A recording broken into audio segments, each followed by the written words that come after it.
Morning, ladies and gentlemen.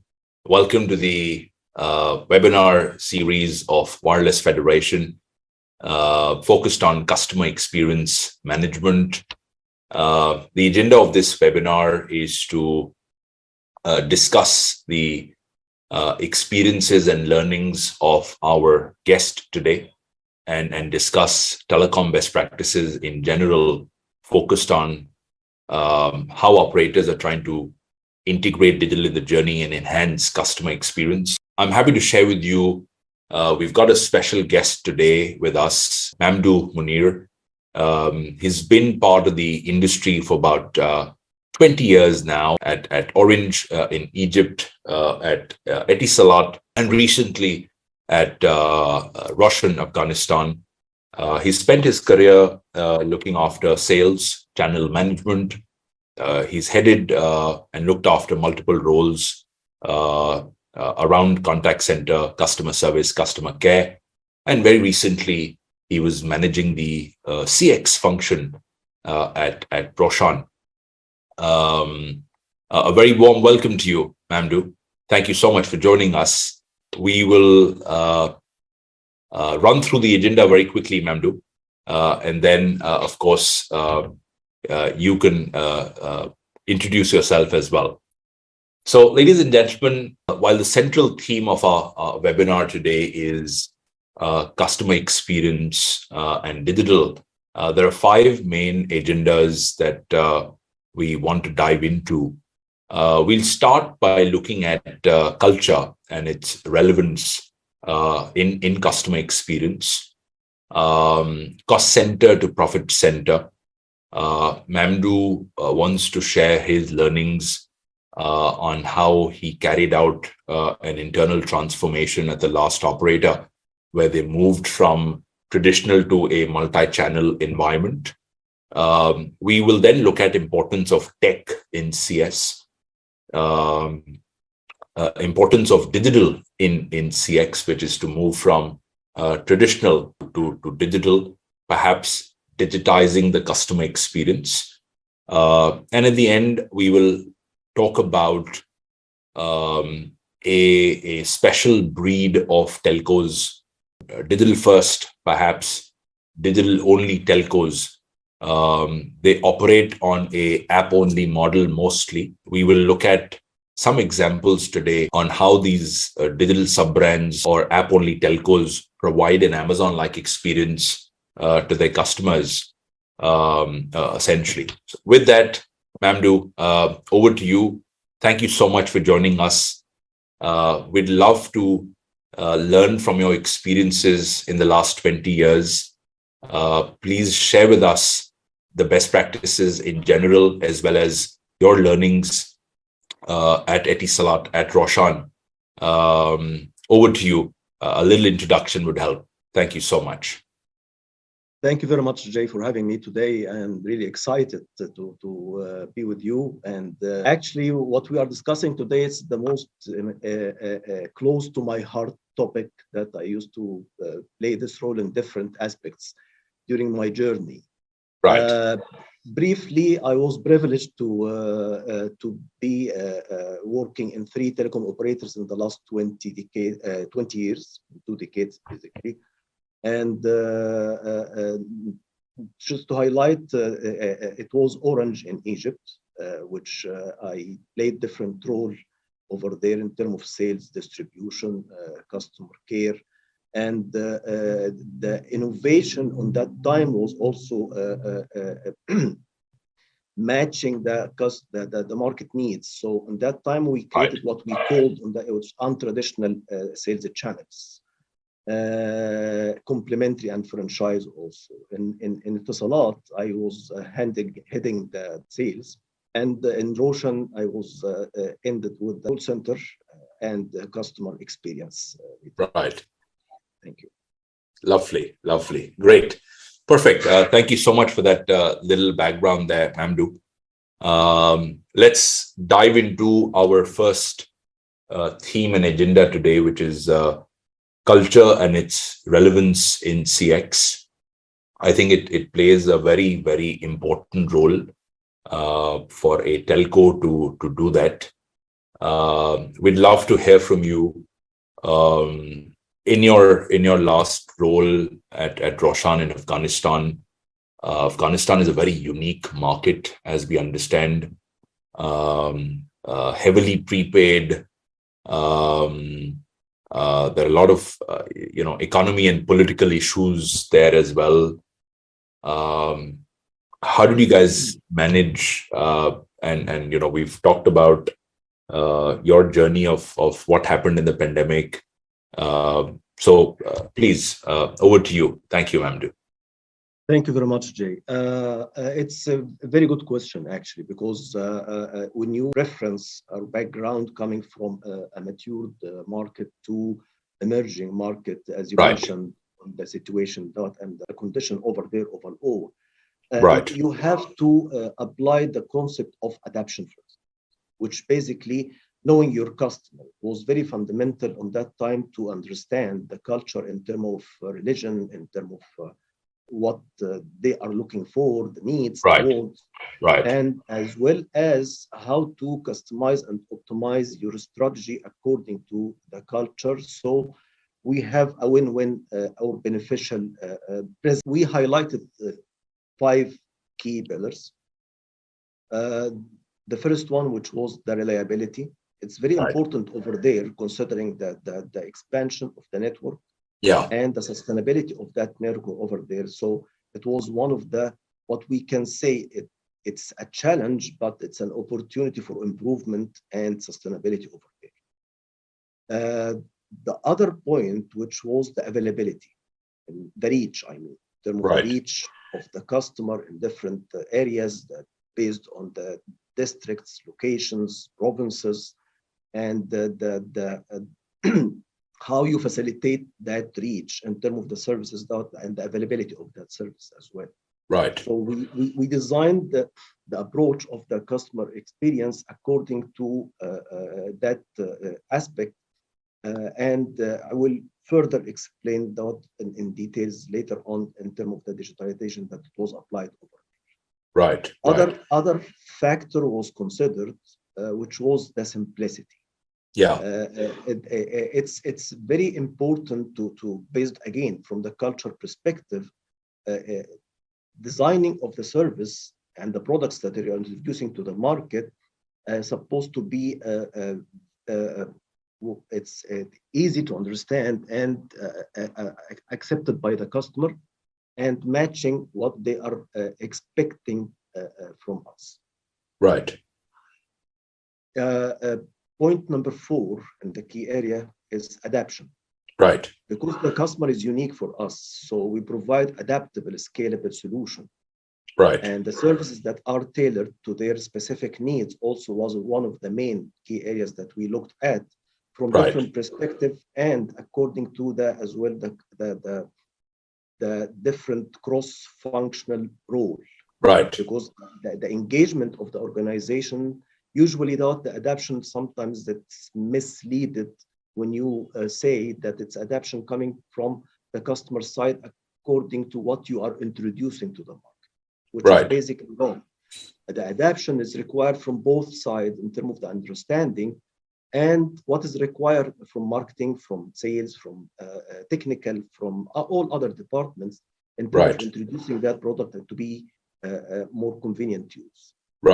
And the last point for the key pillars that we introduced when we build our strategy that matter, which was the accountability. Our customer count on us, regardless the situation over there. So customer is number 1. It's just as simple as that. Customer is number 1. So what we promise, we have to deliver.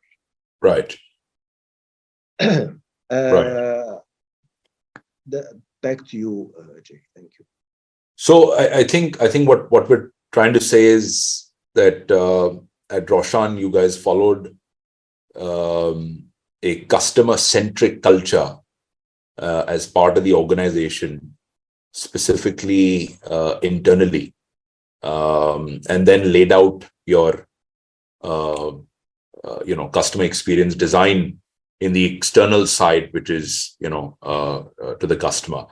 Right. That's a very interesting point, Mamdouh, you've spoken about. And while you talk about culture, there's another aspect that I want to marry, which I think would be relevant to a lot of the CX teams who've maybe joined us in the webinar today, which is, culture internally, employee culture internally.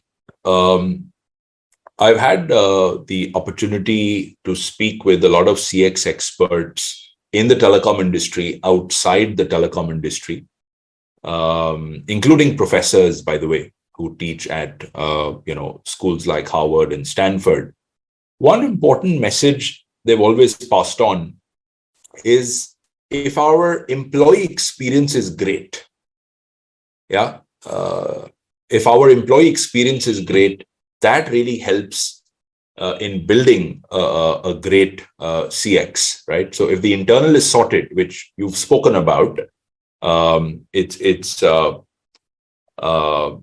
the external gets sorted parallel, right? So I think when I think of culture, I think of employee CX also, right? So thank you on that, Mamdouh. Let's move to our second agenda, Mamdouh. So, in our previous discussions we've had with you, Mamdouh, we spoke about how you guys transformed the contact center from a traditional approach to a multi-channel approach, right? So walk us through what was that traditional scenario at Roshan, right? When you think of contact center, what were the numbers like, right? In the context of calls being landed at the contact center, how did that transformation happen? How did you guys move to being a multi-channel approach, essentially? Thank you. Thank you very much, Jay. Actually, this is one of my favorite questions to answer, because we spend a lot of effort to I remember. change the mindset of the organization, as well as the customer reliability.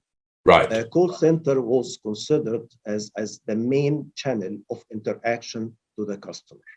Right. And to be able to change that mindset, introducing different channels, it took a lot of effort out from our side in different matters, basically. So refer to your question again. What we did internally is that we looked at the structure of the call center in terms of platform, and the functionality and the features that enable to introduce different aspects of service and improve the flow of the IVR, introducing or rebuild the IVR self-service, the way that's make it much easier to the customer to minimize the reliability on the agent assistant and shift them to have an automated solution that they can trust to use it. We changed the IVR self-service, or redesigned, actually. Right. Use it correctly. We redesigned the IVR self-service on a way that it's matching what customer need, and help them out to land to easily to what they are looking for in terms of products or services, or as per the classification that we made internally. The other thing from the employee side,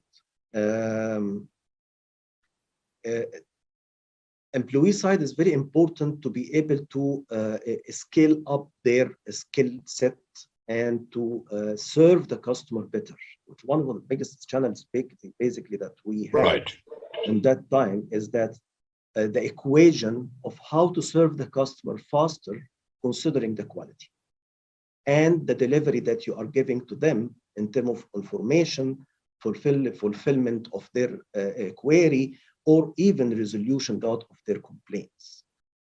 What we did after revamping or redesigning the structure in terms of processes, in terms of the skill set, in terms of the introducing different platforms that support the organization and the channel as well, Basically, this, I will give you an example, Jay. The average talk time basically on that time was almost around 5 to 7 minutes per Right. customer.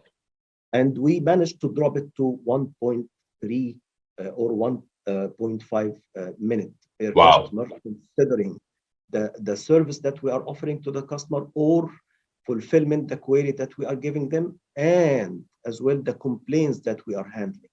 Right. Right. This served us in two dimensions or two aspects. The agent were able to play a different role instead of handling the majority of the complaints or the queries. Right. To become a consultative sales. Yeah. So we added different role, or we engaged and inject them with different role that they are able to promote their services. They have the ability and the time and the structure is supporting them to introduce that matter to the customer, which basically helped us in terms of the transformation from a cost center to become a profit center. Right. And on the third year, we were able to reach a 36% margin profit. Wow. In that. Wow. Wow. So when I have a quick question, when you moved from the average 6 minutes to about a minute and a half, and that's like reduction by 500%, which is fabulous. I'm also assuming that outside of reducing cost to service, a lot of your agents then got free to manage complaints in a better way. Correct. When somebody has more time to manage complaints in a better way, I'd say the loyalty increases, right? Churn management decreases. So could you share? I mean, I don't know if there were numbers available.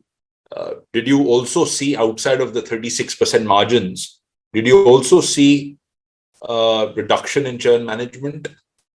Very good question, Jay, actually. I would like to highlight something regarding this matter because we were working in different direction in parallel, actually, on that time. We considered the rebuild of the system in addition to introducing a new CRM solution, right, which helped us to trigger or to reclassify the type of the complaints that we are receiving. And right. The good thing about it is that we initiated a deep dive analysis to understand in precise the type of complaints that we have. By time, within 6 to 8 months, we managed to minimize the number of complaints that usually it's coming from the user experience. Right. And we managed to trigger the issues that it's related to the network and the other type of that's out of user experience, the customer itself. Right. And we prioritize internally what is required in terms of action to speed up resolving the issue, and to plan at the same time is to prevent that issue from happening. Right.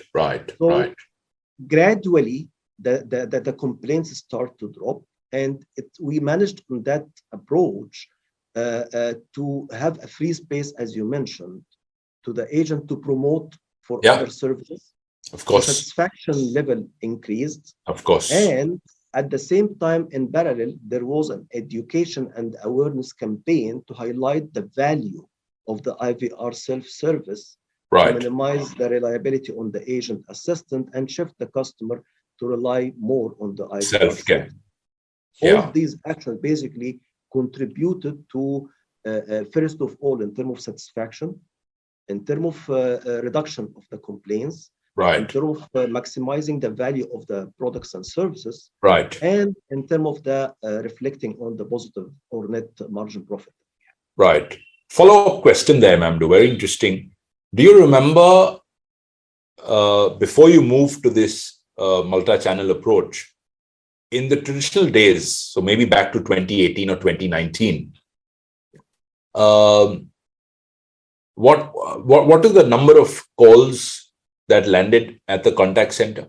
And it depends on the seasonality, Jay. And in average, what we are talking in that time per month, we are talking about almost 1.4 million calls. Right. So and you said that, what was, so 1.5 million calls multiplied by average 6 minutes. Correct. Which That's is basically, this is the landed. landed. Definitely, it was affecting the drop calls. There's Yeah. another aspect of drop calls. We managed to improve that matter, and our internal target, our KPIs basically, is to increase it up to 75%. With all Wow. the effort that we made, yes, and Wow. at the same time introducing digital channel Yeah. to swap and shift some customer relying on the digital solution. Can I say that 1.5 million minutes, right? No, 1.5 million calls multiplied by 6 minutes, that's 9 million minutes a month. Correct. Can I say that the average cost per minute to service a customer was about, I'm not sure, maybe $2? Approximately. So that's $18 million, and that got reduced 5 times. Correct. So from 18 million, you went down to about 3 million or so. So, okay. Wow. So your savings were in excess of 10 million, I think. Fantastic. Yes. Fantastic. All right. Great. I want to, Mamdouh, I'm not sure, what frameworks did you guys rely on? But I want to very quickly share with our audience a very popular model of framework that telcos use today. Moving from cost center to profit center, becoming more digital, becoming more efficient in order to reduce cost to service. There is a model that a lot of telcos follow, specifically at the contact center, which is called the QRC framework, query, request, and complain. I'd say it's become a very common model over the last 10 years or so.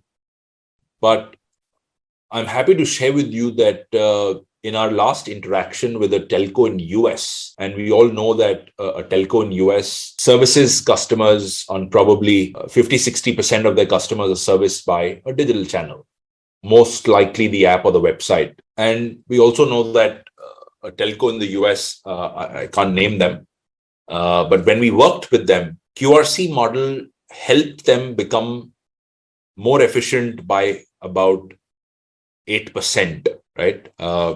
You would well imagine that for a very advanced player, and 8% is a very big number, right? Yeah. They were very well organized. They were very efficient. But when they applied the QRC model, they found 8% inefficiency, which is what they were able to achieve leveraging this framework. So I want to very quickly, Mamdouh, very quickly share this with our audience today. So the analogy, ladies and gentlemen, is that every call at the contact center is either a query or a request or a complaint.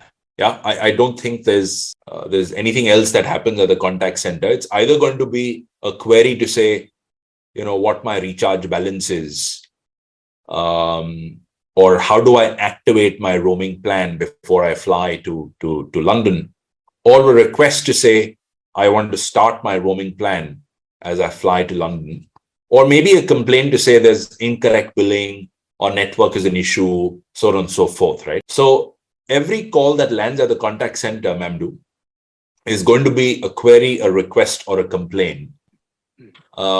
Research shows us that at any contact center, specifically in the telecom industry, about 80% of all calls that land into your contact center are going to be queries and requests, whereas complaints are to the tune of about 20%. And complaints can only be managed by a human being, Mamdouh, right? Right. If we can identify what are the top 50 queries and requests that land at my contact center every day, if we look at the last 30 days, the last 90 days, or maybe the last 180 days, 6 months, and we keep revisiting this every 3 months, if we look at what are the top 50 queries and requests that land at our contact center every quarter, if we automate them, then we free up the time, the same point you spoke about, Mamdouh. We free up the time of our agents, that much time we free up of our agents to manage those complaints. And that time then can be utilized, like you said, for account management, for upsell, for cross-sell. So we're obviously reducing cost to service.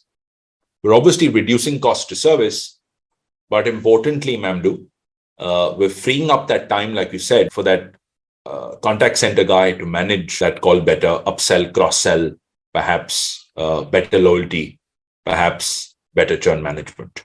I'm not sure if you guys used QRC or something similar. Mamdouh, did you? Or as a matter of fact, it was the main framework that we used. Wow. But we went deeply in this matter. Let me highlight just in 30 seconds, Jay. Right. We made a further classification for each category, actually, to be able to trigger as well what is the customer behavior, what is their need, identify the top queries and requests. Exactly. Lovely. So the classification was very deep in that matter, with the automated reporting as well, to be able to further take action and coordinate with the stakeholders internally. Right. And I'm sure technology played a huge role. With that, let's move to our third topic for today, Mamdouh. Yeah. Did technology play a huge role? I remember in our previous conversations, you spoke about centralized platforms. You talked about advanced CRMs, which helped you with better customer insight, ability to upsell better. You guys redesigned the journey. Tell us about the importance of tech. And please share your experiences. Thanks. I believe, Jay, the tech is a supportive tools to what we are aiming to introduce or what we are aiming to implement. So it's a combination between the strategy and the implementation that we are looking for. This is another dimension that we looked at, and it was required to rebuild and upgrade different platforms to match the expectation that we are introducing that in the market, and supporting all the initiatives that you are looking for, so it will reflect on the customer satisfaction and how we are able to serve. Solution is very important. For example, the CRM solution. And it's not a matter of the CRM, but it's the interface that you're introducing to the internal employees in all the cross-functional, and the integration required between the cross-functional also, it's very crucial. You might introduce in different, I witnessed this by myself in some of the companies without mentioning the name, that they provide the CRM, but isolated solution for each department. That's a common problem. Exactly. Or, for example, they introduce multi-channels, and then at the end, they are not talking to each other. So whenever you serve the customer, that it's reflecting to dissatisfaction, and the investment that you made is not reflecting on the quality that you are introducing or you are expecting to introduce to them. Right. So the omni-channel concept was the main objective for us to implement within Roshan. And we considered this centralization in terms of interface, in terms of database, in terms of back-end solutions that help and support that interface. Right. And we put ourselves on employees' position, how they will be able to handle the way that meet our expectation in terms of KPIs and serving the customer fast, conveniently, and providing the information as per their perception, their needs, their behavior, their attitude, their aiming, what they are looking for. Right. It was a huge exercise that we made in that matter, basically. And the good thing about it is that it ended up that we had what we call a harmony, a Right. full harmony among all the organization cross-functional departments, ended up that we are able to support the customer in terms of their needs. And Right. Right. What main KPIs? So you brought tech, your the way you managed your business became more sophisticated. What were the main KPIs that got affected? I'm assuming that your journey became slightly better. Customer journey became better. Maybe it became more convenient. Maybe you had a faster call resolution. Maybe your upsell became better. Maybe your cross-sell became better, because when you have the a central dashboard looking at the customer profile, right? You're able to care well. You're able to sell well. Were there other KPIs that that you guys were able to tackle well? Definitely. The availability of the information, this is one of the KPIs, the speed and the response time to the customer, Okay. the convenient solution to the customer instead of keeping them on hold, either it's through the call center or even one of the branches. Right. The integration that we made regarding the accessibility of the website. So Right. whenever we would like to update, we update in all the channels at the same time. So the information is updated and ready to the customer whenever they need it. So there is different aspects that we consider at the same time. The statistics required in terms of automation to be able to highlight what is required in terms of action internally from different departments.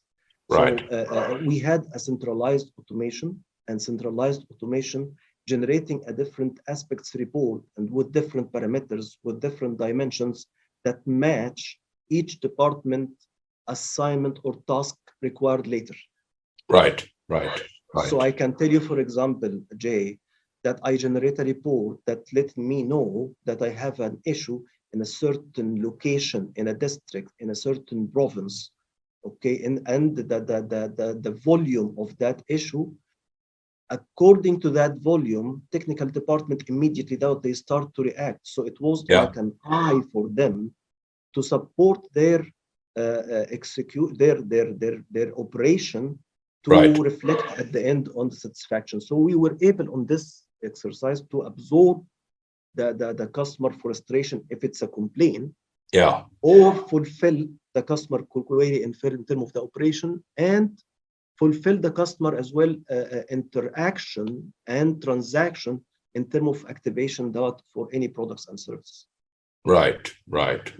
Interesting. Makes a lot of sense. I think once you have the insight, and like you said, you were able to ask questions, generate a report to say at what locations there's less satisfaction, and then to be able to react to those problems maybe in real time is where tech plays an important role. Absolutely. I'd love Mamdouh to share an example. So in context to tech, Mamdouh, there's a very interesting example I'd like to discuss with our audience today. Vodafone, a couple of years back, introduced a construct called visual support. The use case is very big. There are multiple use cases, but the standard use case is my home Wi-Fi isn't working, Mamdouh. My TV is not working. My smart home device I bought from you isn't working. I call up the contact center agent. The contact center agent takes control, with my permission, takes control of my phone camera, Mamdouh. And then the agent is able to visually see what the problem is. at my residence, essentially. Yeah. Being able to serve the customer digitally, visual assistance, no app required. The technician dispatches went down about 25% or so. Let me show you, ladies and gentlemen, how this was done by Vodafone in different parts of the world. Hi, welcome to Vodafone Tech Support. You're speaking with Michaela. How can I help you today? Hi, yes, I'm just trying to connect to my Vodafone TV and I'm having some difficulties. Are you able to help me at all? Yep, so I'll be sending you a link with the text message. Imagine a world where Vodafone can see everything our customers see to solve all their technical issues. It's the future now. Using the camera on our customer's smartphone, our ninjas can see a technical problem and fix it. So I'm just putting some pointers around the cables we need to change. Right, yeah, I've got that image. I see what it is now. It's just like standing next to the customer. And right now, we have more than 40 ninjas offering the solution. Yep, that looks excellent. Thank you for that. Can you just go ahead and check your TV? We're blending the best of technology with a personal interaction that Kiwis love. It looks like it's working. Thank you very much. Yeah. So leveraging tech, at its best, and it really worked well. If I recall, they had implemented this originally, Mamdouh, in New Zealand, and then they went to Europe, and they're now trying to do this in parts of Middle East and Africa. Satisfaction in different parts of the world went up 60%. FCR went down. Currently, it's live in various markets. So I firmly believe, Mamdouh, what you did was, obviously accelerated thanks to tech, right? You talked about culture in the beginning. You talked about CX, foundation, cost center to profit center, as the broader, principles of the transformation that happened. But I'm quite certain that tech helped you accelerate that. And I'm sure that pandemic was, of course, one reason why all of this happened, right? Yeah, absolutely. Great. When tech happens and pandemic happened, rise of digital happens, right? 8-10 years back, so if we look back, right, I mean, both of us have been involved in the telecom sector over 20 years. Customer experience, the word became popular in telecoms, I think, starting 2014, 2013, right? I mean, that's when everybody wanted to get into customer experience, etc. I remember back in the day, the head of CX was actually reporting to the CEO, right? Back in the day. And then, CX became a central function within the operator. That day and today, I think everybody talks about digitizing CX. Everybody talks about digital CX. Everybody talks about, I think every telco's vision is, how do I integrate digital in the journey, right? To provide a seamless, omni-channel, personalized, humanized experience, right? Could you talk about how you guys kind of went from, traditional to digital, Mamdouh, right? That'll be nice. Thank you. Thank you. Thank you very much, Jay. Actually, yes. As I mentioned in the beginning, that emerging market require different approach. Yeah. So introducing digital to the market, it will capture a certain segment that match their expectation or their interest or their convenience or their familiarity how to use digital. So there is a very crucial role here from telecom side to play the role of education.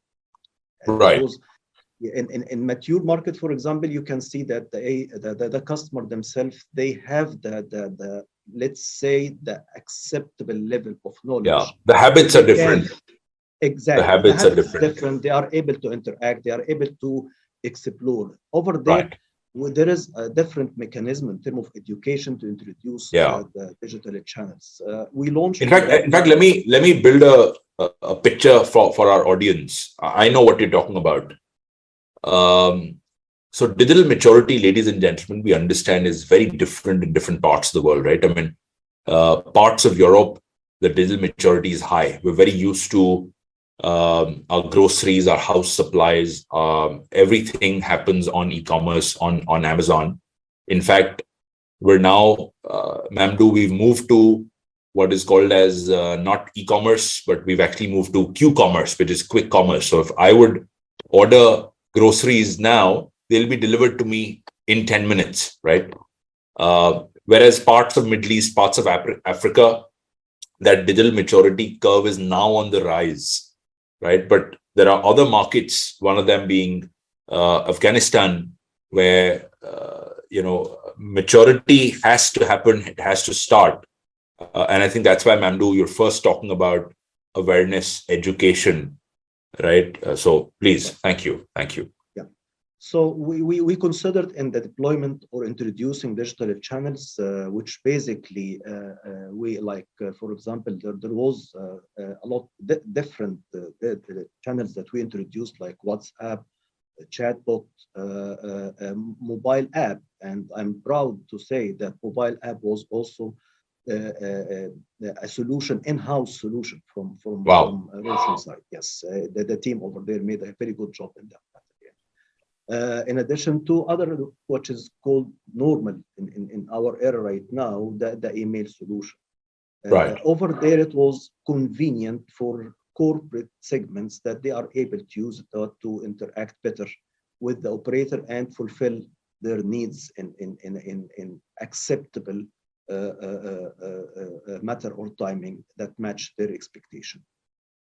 So the other thing, which is basically in terms of chatbot, what we did is that when we designed the chatbot, we designed considering that it's a tool of information, and then later on we enhance gradually that information to make it accessible for a better interaction to enable the service to the customer using either the chatbot or mobile app.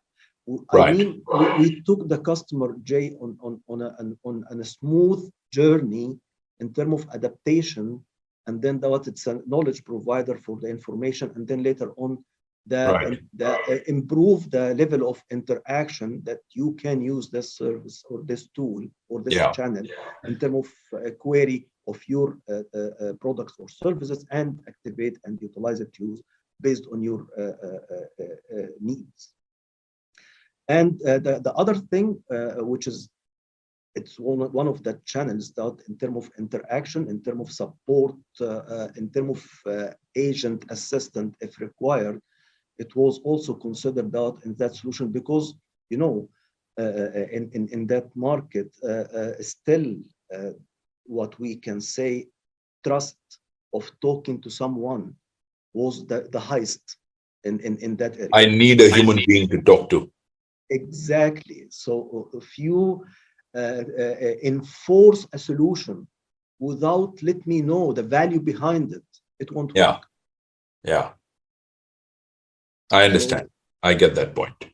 Do you remember the numbers, Mamdouh? So in terms of WhatsApp Care, WhatsApp Bot, or website or the app, what percentage were digital channel? And the last report that I remember, that it was handling almost 3% of the traffic, which is approximately for WhatsApp, for example, let's say around 50,000 interaction a month.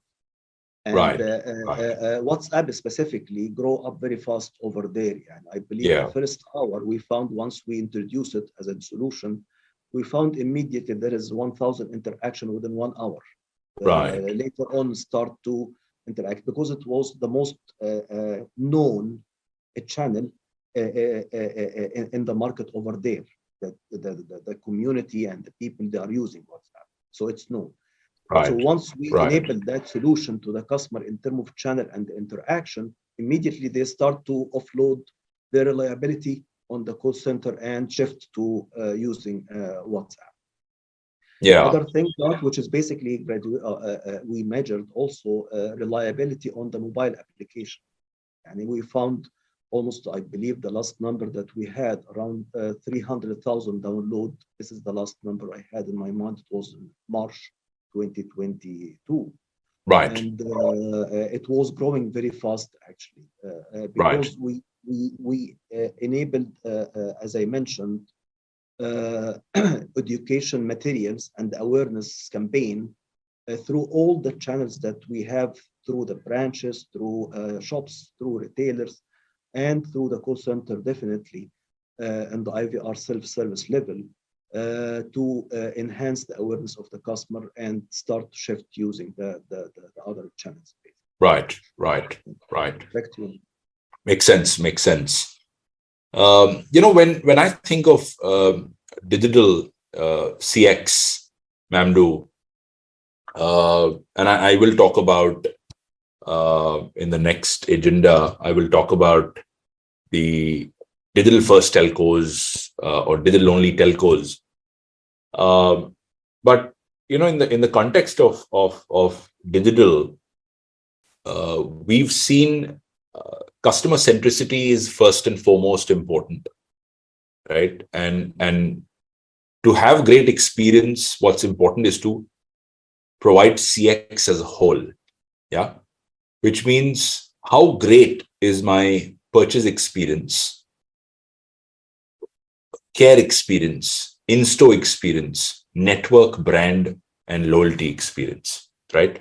So while digital experience is very important, and couple of minutes we'll talk about examples of telcos doing great stuff on their UX UI journey on digital channels. But I just wanted to highlight to our audience that CX as a whole is essentially more important to be customer centric on what experience do you offer during the time of purchase, right? What is that ease of buying? What care experience do you offer? In-store, network, brand, and loyalty experience. That said, in the term digital CX, so going back 10 years, I think NPS has been the most common customer service metric even today. NPS and CSAT mostly. While we conducted research, Mamdouh, amongst some of the digital first leaders or leaders in CX, there are 800 telcos on the planet. I'm happy to share with you that outside of NPS and CSAT, about 200 telcos today who are considered pioneers in CX follow a different approach called NetEasy score, which essentially means how easy it is to do business with you, how interesting is your UX or UI, right? So a layman's example is, before I buy a roaming pack, before I fly to Dubai, and I want to activate my roaming pack from your app, does it take me 2 minutes to do that, or does it take me a couple of hours, right? A lot of operators also call this customer effort score, but I'd say customer effort score is slightly different than NetEasy score. So in a sense, it's nothing but how interesting is your UX UI, or how easy it is to do business with your brand as compared to a competition, maybe even compared to an Amazon, right? Why not? NetEasy score is a very popular metric amongst the CX leaders in the world, ladies and gentlemen. Would you like to add anything, Mamdouh, before we move on to our last theme for today?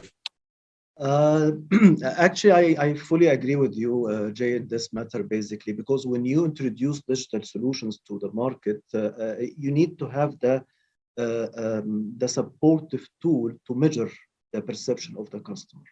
As you mentioned, regarding, what we did is we introduced the CSAT matrix and NPS matrix, and we initiated what we called on that time the voice of customer from different angle, basically. The voice of customer regarding their behavior, their perception and to capture what they are facing in terms of challenges and to be able to absorb it faster than they are expecting. The other thing, we build it what we called is preventive action. Right. Preventive action to when you have a holistic data, it will enable you to predict what customer is expecting out from you later on through focus group, through voice of customer report, and to introduce something that even beyond the customer expectation, which is increase the level of satisfaction. Thank you. Lovely, lovely. Great. So with that, ladies and gentlemen, let's move to our last theme for today, and a very important theme. The broad background here is there are 800 telcos on the planet. In the last 4 years or so, there are 200 or so digital sub-brands that have emerged. They are called digital sub-brands. They are either a sub-brand of a parent telco, or there are MVNOs who've emerged, like a Virgin Mobile in the UAE. Jawi in Saudi, for example, is a sub-brand of Saudi Telecom. There's Voxy by Vodafone, which is another digital sub-brand. And in some cases, they're also app-only telcos, which means they don't have a contact center, Mamdouh. They don't have a shop per se, right? Now, a lot of operators don't want to just go the app-only way. So either they become digital first, or they open up a digital sub-brand or a digital sub-plan. I don't want to invest in a digital sub-brand until I test the market with a digital sub-plan, which is value for money, more effective, and I serve my customer only through that app for that particular plan or price plan or product, right? So in the last 4 years, there are some 200 digital sub-brands or app-only telcos that have emerged. They are considered very aggressive. They're very agile. What they've achieved in 12 months to 24 months, telcos have taken, Mamdouh, over 10 years or 15 years to achieve. Yeah, telcos are very traditional. They're like big elephants. Whereas these digital sub-brands operate like startups. They're typically 100-man organizations. And we've researched and seen multiple operators, multiple digital sub-brands that have achieved a 10, 15, 20% market share in about 15, 20 months, honestly. And all of that is thanks to how they've digitized the journey from the purchase to a product buy, to the sales or care, the entire life cycle. I'd like to discuss a very interesting case study today from Virgin Mobile in the UAE, Mamdouh. They are an MVNO, by the way, in Dubai, in UAE. They follow a digital first approach, which is an end-to-end digital journey. I can go to the app, create my plan, choose a number I want, do my KYC. They've partnered with Uber and Uber Eats, essentially a taxi aggregator, Mamdouh. They deliver, they're saying if pizza can be delivered in 30 minutes, why not a SIM device? So the ease of buying is so phenomenal that I can choose my number, create my package, do my KYC on the app, and the SIM and device gets delivered to me, at my residence in about 30 minutes. They claim an hour. They firmly follow the NetEasy score approach we spoke about. And their target market is youth per se, but we saw a lot of high value customers moved on to their network or brand, Mamdouh, because of the convenience they offer. We call it the Amazon-like experience they offer as a brand. I'll very quickly show you their customer journey, ladies and gentlemen.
they're also doing the entire KYC here, as we saw ma'am do. Yeah. So essentially, the construct is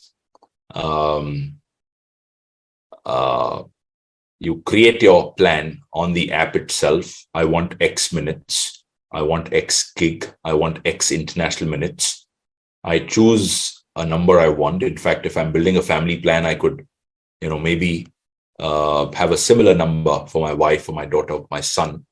I could do KYC card payment here, and they deliver the SIM in about 30, the device and the SIM in about 30 minutes or so, right? So ease of buying is phenomenal.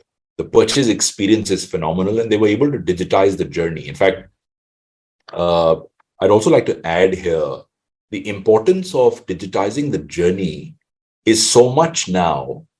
And all of us would probably know about a telco called Jio in India. They acquired Mamdu. They went 100 million subscribers, if I recall, in the first 100 days of launch or so. They're a market leader today. In 4 years, I think they're at about 40% market share. They were only launched in 2018, by the way. Yeah, in 4 years, they are a market leader. Thanks to digitization, they were able to do 100 million subs in the first 100 days of launch. That's about 1 million a day. If they had not digitized their journey or purchase process, they wouldn't have achieved that 1 million a day, right?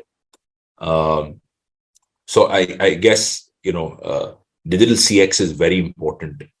In other words, I'd like to show one more little example from a phygital perspective, ladies and gentlemen. This started to happen with Amazon. Amazon was the first one to do it in the US a couple of years back. They introduced unmanned stores. So Mamdu, I could walk into an Amazon store, buy grocery. There's no human being to serve me there. And the entire checkout process is automatic. Yeah, it gets added to my cart, whatever. Likewise, a mobile operator in Singapore then replicated that kind of construct in a similar fashion in telecoms, right? So let me show you what Amazon did, and then we'll talk about what Singtel did in Singapore. 4 years ago, we started to wonder,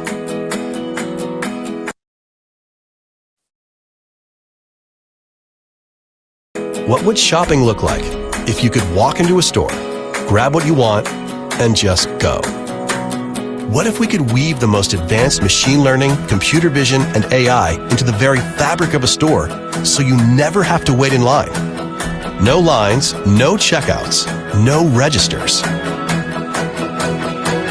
Welcome to Amazon Go. Use the Amazon Go app to enter. Then put away your phone and start shopping. It's really that simple. Take whatever you like. Anything you pick up is automatically added to your virtual cart. If you change your mind about that cupcake, just put it back. Our technology will update your virtual cart automatically. So, how does it work? We used computer vision, deep learning algorithms, and sensor fusion, much like you'd find in self-driving cars. We call it Just Walk Out technology. Once you've got everything you want, you can just go. When you leave, our Just Walk Out technology adds up your virtual cart and charges your Amazon account. Your receipt is sent straight to the app, and you can keep going. Amazon Go. You get the gist, right? Essentially an unmanned store. So Singtel in Singapore, ladies and gentlemen, kind of replicated this construct with their 5G launch that happened. And, thanks to pandemic, the acceleration of phygital happened. Phygital is physical, digital kind of married together. Very similar to what, Amazon did, but in the telecom fashion. Check it out.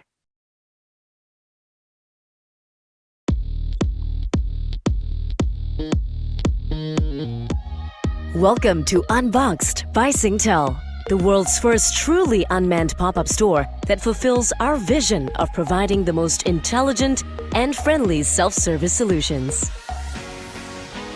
From the moment you enter, you can discover and compare the latest phones and gadgets easily. Our video-assisted self-serve kiosk offers a wide range of services, including sign-up or recontract for mobile plans. It uses advanced facial recognition to create a seamless experience with a live video chat agent to assist you on your purchase of a new phone. What's more, enjoy personalized recommendations based on your profile and preferences. Once you've purchased your new phone, you can collect it instantly from the unique in-store pop station just a few steps away. You can also approach our friendly live bot for assistance in-store. Try a new phygital experience that lets you touch and feel the latest accessories before purchasing them. The Sentinel security system by NCS provides 24/7 remote surveillance and automated security control. Our store is truly unmanned and effective in identifying theft, vandalism, and any suspicious activity. Get ready to unbox a fully automated, friendly, and secure pop-up store experience. Coming to a location near you. Unboxed by... So essentially an unmanned store, Mamdouh, right? Serving customers digitally. There are human agents there, but on a screen, maybe, right? So yeah, rise of digital is happening, rise of phygital is happening.